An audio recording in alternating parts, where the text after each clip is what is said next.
I'm Mark Goodier. I drive a Tesla Model S. We also have a Nissan Leaf. You might know me from many years at Radio 1 and other radio stations, and lately an advocate for electric vehicles.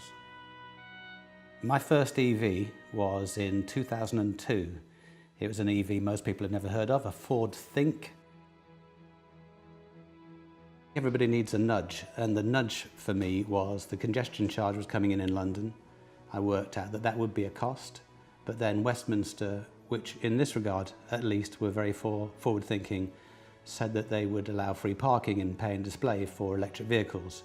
And when you do the maths on that, it becomes a no-brainer. And over the years, my wife and I both go into West One many days a week.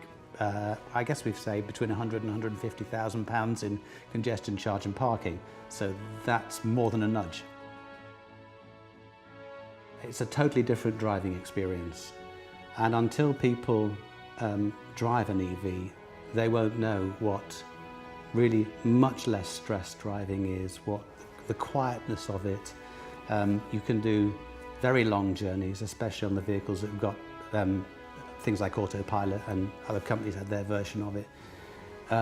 It changes how you feel during and after a drive. You can drive 200 miles and feel absolutely fine, but if you drive that in a petrol or diesel car, you're going to feel like that because it's noisy and you've got to turn the radio up loud. And you know, I think that just the change in how you feel because of the calmness of the environment, because it's so much quieter, is a massive benefit. I think out of the cars that are on display here in Nottingham, I think the I-Pace is a great vehicle, but I'm sticking with Tesla for now. It's something that I think, as a matter of principle, we've got somebody there who's a visionary and who basically bet not just the farm, but you know, the whole ranch and maybe the whole county on changing the world. And I think there's probably nobody more who's single-handedly done as much to change our perception of why we should be driving vehicles that don't pollute the planet as Elon Musk. So Tesla Model S is still a classic for me.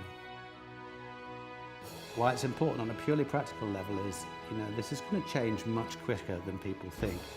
It's not going to be 2040, it probably isn't going to be 2030, it might be 2025 when most people will be driving EV. And at that point, nobody's going to want to buy your vehicle.